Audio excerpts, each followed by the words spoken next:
दादा,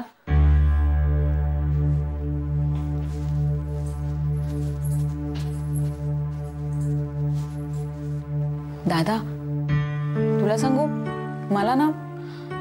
मला कुसुमात्याचं वागणं हल्ली खूप संशयास्पद वाटायला लागलंय. संशयास्पद म्हणजे मला सारखं असं वाटतं की ती किती स्पायगिरी करते. स्पायगिरी? पण कुसुमात्याला स्पाय म्हणून कोण ठेवणार आहे?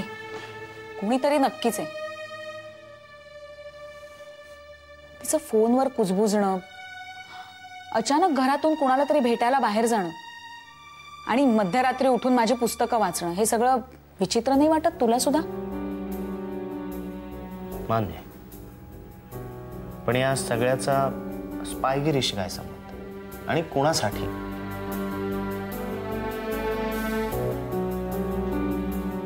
जाऊ दे, कारण ह्याच्या पुढच्या कुठल्याच मुद्द्यावर आपलं पटणार नाही, मग वाद होतील. त्यापेक्षा तू तुझ्या क्लायंटला फोन कर, मी माझ्या प्रश्नांची उत्तरं शोधते. पुन्हा एक मिनिट, कोण वाटतंय तुला? जाऊ दे ना, खरंच. पुन्हा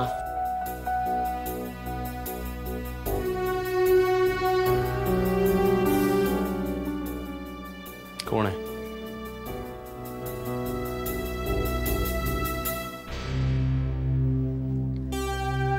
सुलेखा. बसेल विश्वास? आता कळलं ना दादा, मी नाव का घेत नव्हते. आणि आता नाव घेतलंच आहे तर माझा आणखीन एक अंदाज सांगते तुला. मला असा संशय आहे की कुसुमात्याला माहितीये सुलेखा कुठे आहे ते. काय? असा माझा अंदाज आहे. आणि प्लीज गैरसमज करून घेऊ नकोस.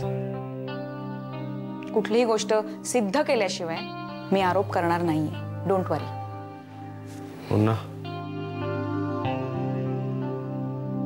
मी जर तुला सांगितलं की तुझ्या या शोधात मी आहे तुझ्या बरोबर, तर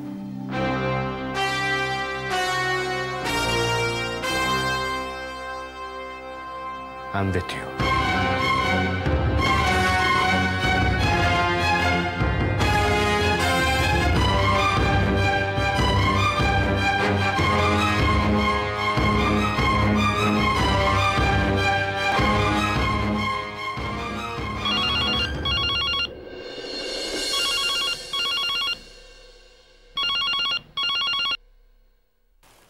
हॅलो. हाय वहिनी. प्रिया बोल. प्रिया. राधा वहिनी, प्रथमेशने काही सांगितलं का ग? कशाबद्दल ग? मी तुला मध्ये म्हटलं नव्हतं का, कुसुमात्याची साडी दाखवून प्रथमेश काहीतरी सांगण्याचा प्रयत्न करत होता त्याबद्दल? हां. नाही ग, मी नाही विचारलं त्याला. राधा वहिनी, प्रथमेशचं प्रत्येक चित्र हे कुठल्या तरी महत्वाच्या रहस्याचा उलगडा असणार आहे. मी तर म्हणते चित्र कशाला, त्याची प्रत्येक रिॲक्शन. मला सांग, तुला तिथे काही जाणवलं? नाही ग प्रिया, मला काही जाणवलं नाही तसं. इनफॅक्ट त्याला कसली भीती वाटायला लागली तर तो मला स्वतःहून येऊन सांगतो. पण गेल्या 2 दिवसात भीतीचा मागमूसही नाही त्याच्या चेहऱ्यावर. पण मग मला या गोष्टीचं आश्चर्य वाटतंय की एखाद्या गोष्टीला जर प्रथमेश घाबरला तर पुन्हा त्याच गोष्टीला पाहून त्याची तशीच रिॲक्शन व्हायला हवी ना. म्हणजे उदाहरणार्थ, घरी कोणाला तरी पाहून तो मध्ये घाबरला होता, मग नंतर त्याने कुसुमात्याची साडी दाखवून कदाचित हे सांगण्याचा प्रयत्न केला की तो कुसुमात्याला घाबरला होता, पण त्यानंतर काहीच घडलं नाही. प्रिया, मग आता आपण काय करायला हवं? राधावहिनी, तुला सांगू, त्याची रिॲक्शन इतकी बोलकी होती ना त्यावेळी, पण आम्ही त्याचा अर्थ समजू शकलो नाही. जर तो समजला असता तर कदाचित कुसुमात्या चक्कर येऊन का पडली, आमच्या घरी आलेल्या फोनवर सुलेखासारखा आवाज का वाटला, या प्रश्नांची उत्तरं मिळाली असती. बरं मला सांग, भाई कुठे? हे जरा बाहेर गेलेत, येतील इतक्या. राधाबाईंनी तो घरी आला की त्याला मला फोन करायला सांगशील? मला जरा त्याच्याशी सुद्धा बोलायचं आहे. सांगते. आणि कुसुमात त्याच्या संदर्भात प्रथमेशच्या काय रिॲक्शन्स होत आहेत ते मला नीट सांग. हां, बरं, कळवेन. बाय. बाय.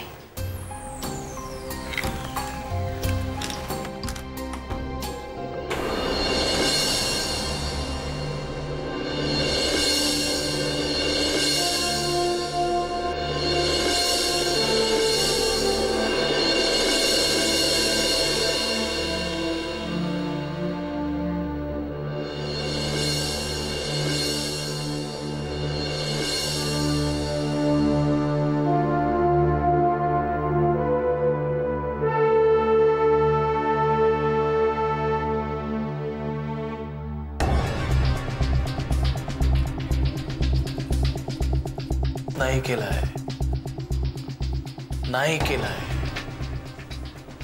तेच सांगण्याचा मी पुन्हा पुन्हा प्रयत्न करतोय. त्याने खून केलेला नाहीये.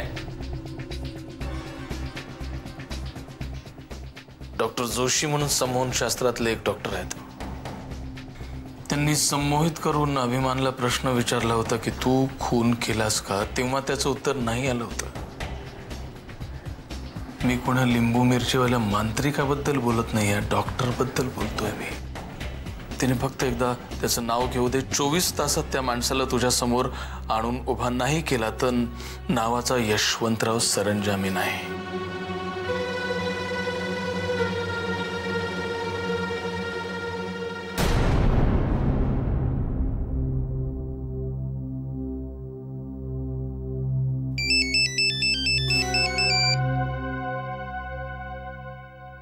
हॅलो.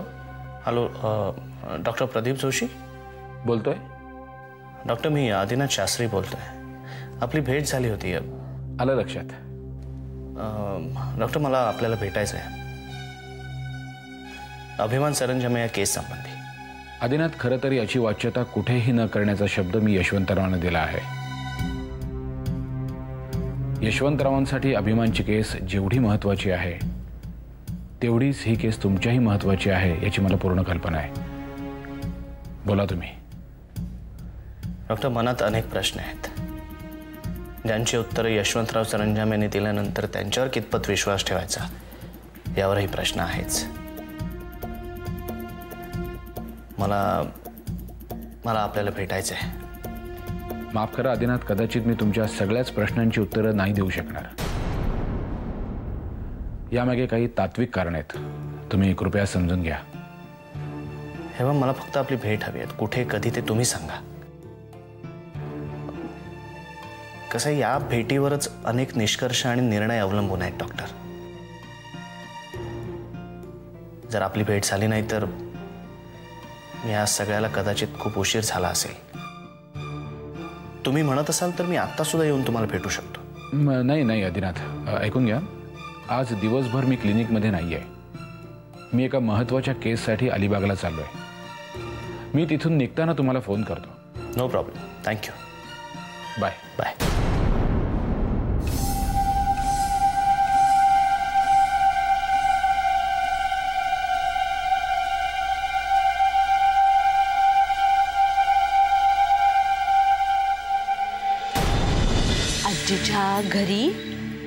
आजीच्या घरी तू काय पाहिलंस? हा, काय बोल ना, काय पाहिलंस? तू खूप घाबरला होतास ना? घाबरला होतास कशाला? कशामुळे घाबरला होतास? आठव.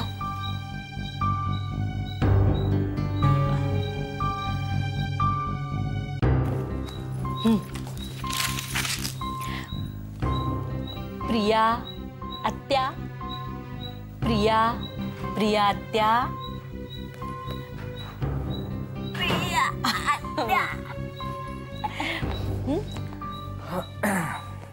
कुसुम आजी. हा, काय करतेस? प्रियाचा फोन आला होता. ती म्हणत होती प्रथमेश त्या दिवशी का घाबरला हे जरा त्याला विचार.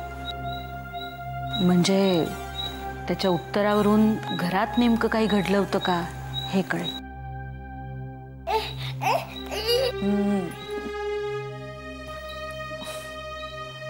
काही आठवतंय का मग त्याला? नाही, काहीही आठवत नाही.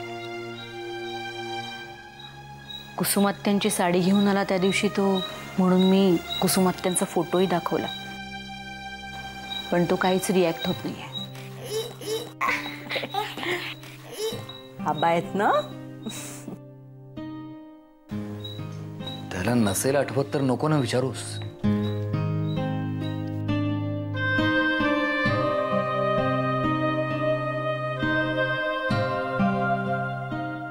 प्रथमेश, आज जाऊन बघ. हं? आज जाऊन बघ. आज जा बघ.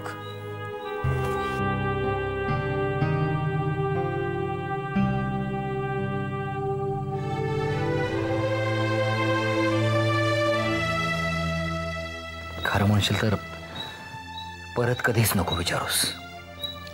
अहो पण प्रिया म्हणत होती. प्रियाशी बोलेन मी. पण तो कुठल्या गोष्टीमुळे घाबरला हे नको का कळायला? का नाही कळलं तर काय फरक पडतो राधा? आत्ता त्याच्यामुळे घाबरतोय का तो? आणि त्याला एखादी गोष्ट जर आपल्याला सांगायची असेल तर त्यानं त्याची भाषा निवडलेली आहे ना. सांगेल तो आपल्याला समजावून. अहो पण मला एक सांग राधा, आपण आपल्या प्रश्नांची उत्तरं शोधण्यासाठी त्याला अशा गोष्टींची का आठवण करून द्यायची की ज्या त्याला असह्य होतात, ज्या गोष्टींची त्याला भीती वाटते त्याची वारंवार आठवण करून देणं किती योग्य आहे? त्यापेक्षा त्याच्या भवितव्याची चिंता करायला हवी ना आपल्याला.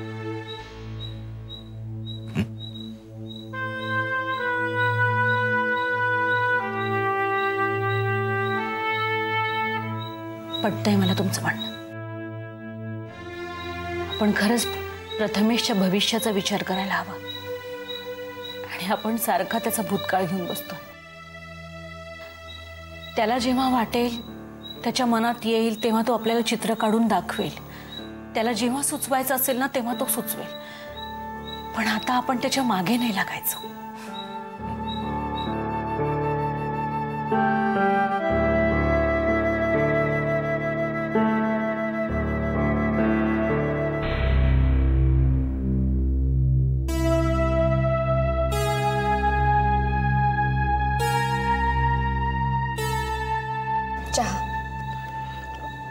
अगं शुभ्र, तू कशाला आणलास चहा? मी प्रियाला आणायला सांगितलं होतं. तुला चहा आणायला सांगून ती वाचायला गेली ना? नाही रे, मीच म्हटलं तिला. स्वप्नील, तुझ्याकडे थोडा वेळ असेल तर मला बोलायचं होतं तुझ्याशी. बोल ना. खरं तर तुझ्याशी बोलणं योग्य वाटत नाही, पण तरी बोलतेय. काय झालं शुभ्र? Anything serious?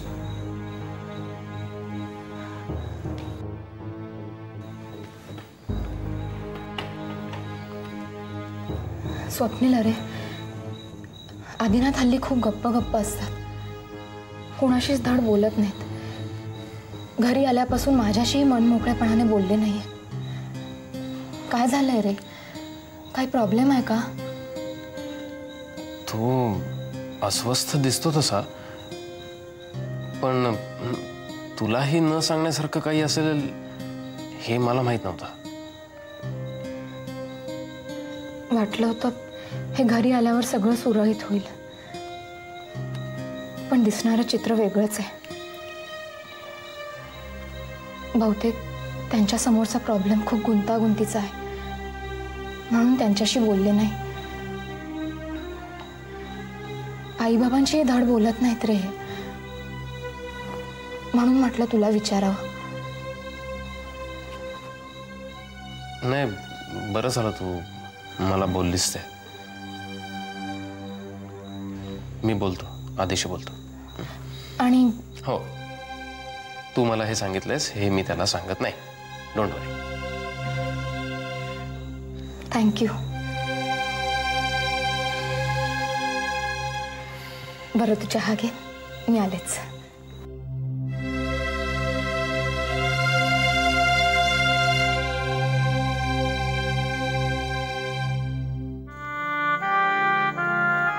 कुसुमात त्याला कुठे पाहिलंस तू? मी बाईकवरून येत होतो आणि त्या रस्त्याने कुठेतरी चालल्या होत्या. अरे त्यांना किती हाका मारल्या मी, त्यांचं लक्षच नव्हतं.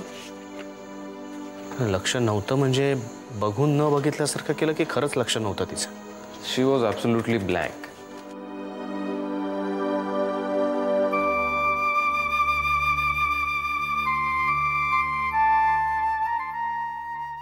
आधी अरे विचार कसला करतोयस तू? नुसते प्रश्न विचारतोयस.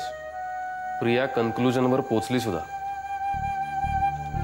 कन्क्लुजनवर मलाही पोचायचं आहे लवकरच, पुढच्या 1-2 दिवसातच. ते सुलेखा फोन सुद्धा उचलत नाहीये.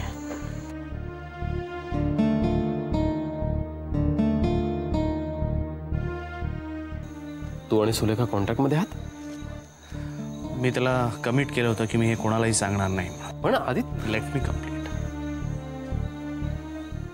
स्वप्नील, सुलेखाचं म्हणणं आहे की तिने अभिमानला खून करताना पाहिलं, पण ती जर समोर आली तर सरंजामे तिला सोडणार नाही.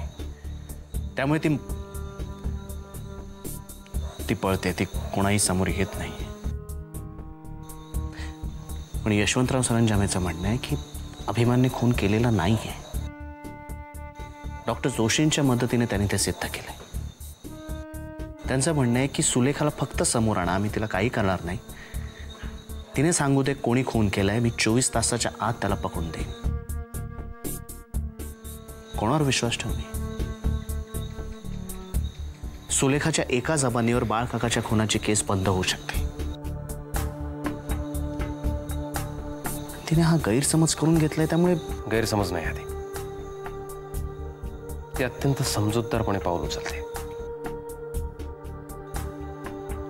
मला तुला ब्लेम करायचं नाहीये. तुला त्याच्याबद्दल सॉफ्ट कॉर्नर असू शकतो, पण जर त्रयस्थपणे विचार केला ना तर असा प्रश्न पडतो की ती याच टप्प्यावर हा निर्णय का घेते?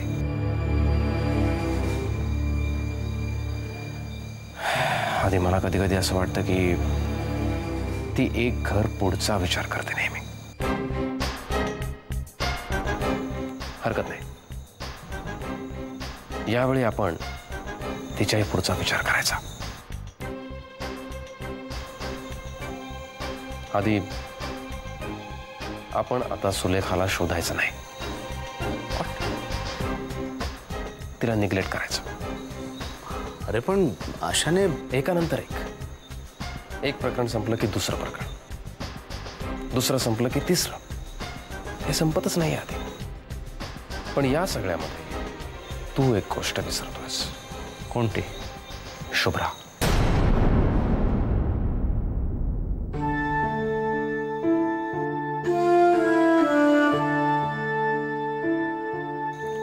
आधी गेले बरेच दिवस तू शुभ्राजवळ नव्हतास.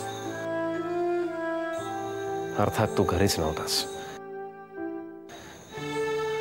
आता तू घरी आहेस, पण तरीही तू पूर्णपणे तिच्याजवळ नाहीयेस आधी.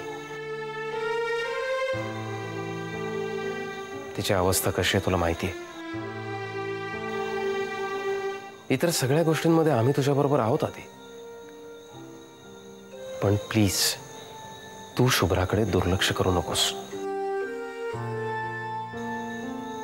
तिला तुझी गरज आहे.